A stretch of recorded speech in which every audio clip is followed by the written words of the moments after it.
Netflix went from destroying an entire industry to struggling to hold its own ground. But what really happened behind the scenes might surprise you.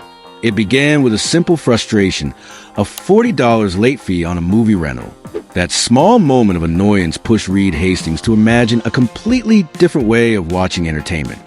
What followed wasn't just a creation of a company, but the birth of a revolution that would shake Hollywood, destroy giants, and redefine how the world consumes content. This is the story of Netflix, its meteoric rise, its stumbles, and the challenges that made people question whether the king of streaming could fall. Netflix was founded in 1997 as a DVD by mail service.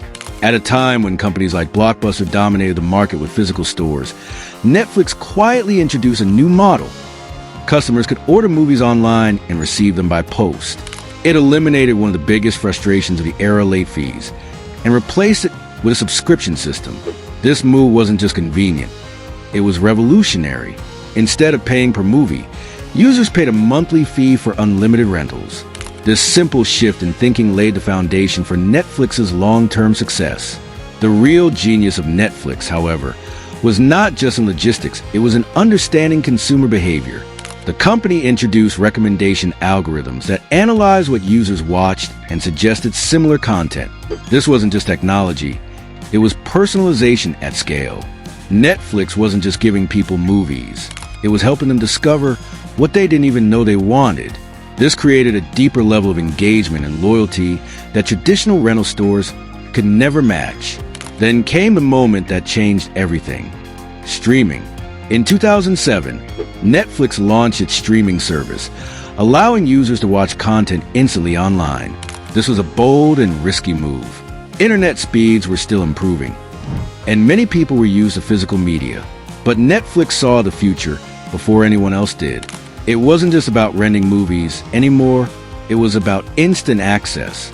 This decision didn't just grow Netflix, it destroyed its biggest competitor, Blockbuster, which once had thousands of stores, failed to adapt and eventually collapsed, while Netflix surged ahead as a digital powerhouse.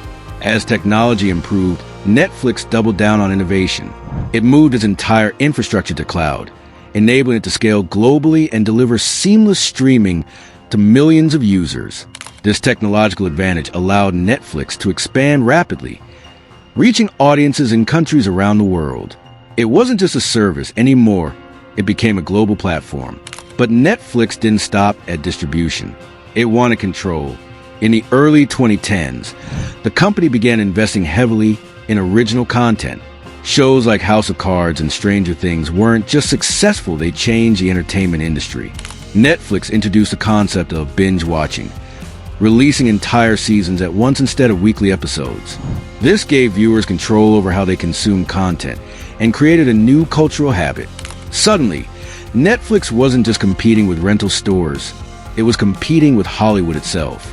This strategy worked brilliantly. Subscriber numbers exploded, and Netflix became one of the most valuable media companies in the world. Its revenue reached billions, and it expanded into over 190 countries, building a massive global audience.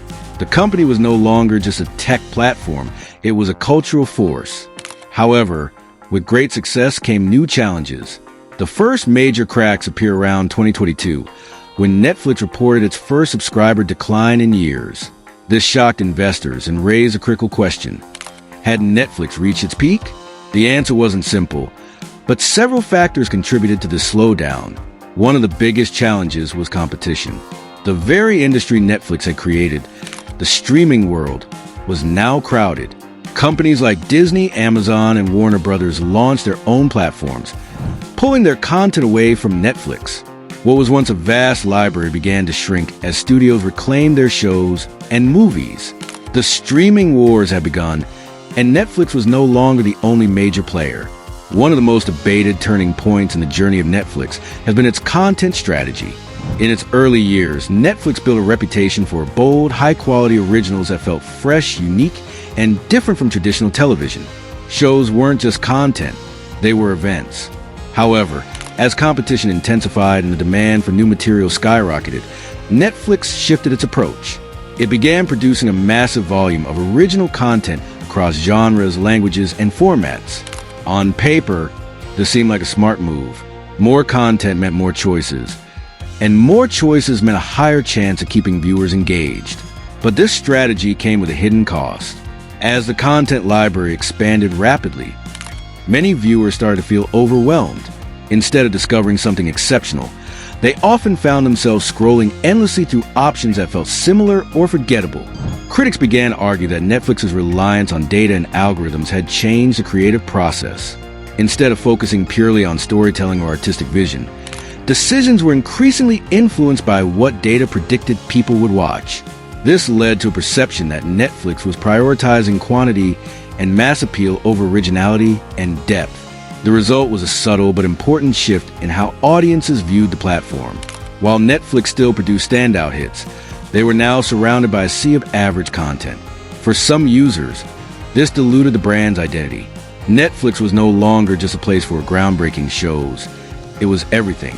And in trying to be everything, it risked losing its distinct edge. At the same time, another challenge began to emerge: pricing. As Netflix grew and invested billions into content production, it needed to sustain its revenue. This led to gradual increases in subscription prices over the years. While each increase seemed small on its own, the cumulative effect began to weigh on users, especially as new streaming platforms entered the market with competitive pricing. Suddenly, consumers had options. They could choose between multiple services instead of relying solely on Netflix. The crackdown on password sharing added another layer of tension. For years, sharing accounts have been a common and even quietly tolerated practice. It helped Netflix grow its user base and expand its reach. But when the company decided to restrict this behavior, many users felt frustrated. What had once been seen as a benefit now became a limitation. While the move made financial sense, it also risked damaging the goodwill Netflix had built with its audience over time. Yet, despite these challenges, Netflix did not collapse. Instead, it did what it had always done best: it adapted. One of its most significant moves was the introduction of an ad-supported subscription tier. This marked a major shift in strategy. For years, Netflix had positioned itself as an ad-free experience, a clear contrast to traditional television. But as growth slowed, the company recognized the need for a new revenue stream. The ad-supported model allowed Netflix to attract price-sensitive users while also tapping into the massive advertising market. By 2025, this segment alone generated over $1.5 billion, signaling strong potential for future growth. At the same time, Netflix turned its focus toward global markets. While growth in regions like North America began to plateau, international markets offered new opportunities. By expanding into countries across Asia, Africa, and Europe, Netflix was able to reach entirely new audiences. This global push played a crucial role in helping the platform surpass 325 million paid subscribers. It showed that even when growth slows in one area, there are always new frontiers to explore. But Netflix didn't stop there. Recognizing that the future of entertainment was evolving, the company began experimenting beyond traditional streaming. It ventured into live events, testing formats that had long been dominated by television networks. It explored sports content, aiming to capture audiences who prefer real-time experiences.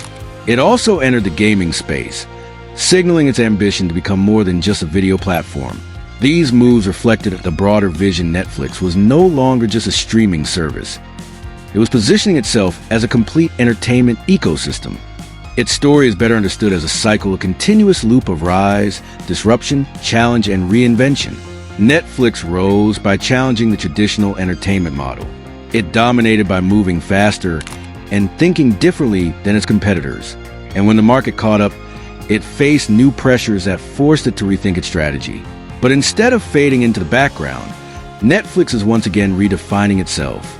From mailing DVDs to streaming billions of hours of content worldwide, Netflix has already transformed the entertainment industry multiple times. And if its history tells us anything, it's that what looks like a setback today could very well be the foundation for its next big evolution. Because sometimes what appears to be a fall is simply the beginning of another rise. If you enjoyed this story, hit subscribe because the next one might completely change how you see your favorite brands.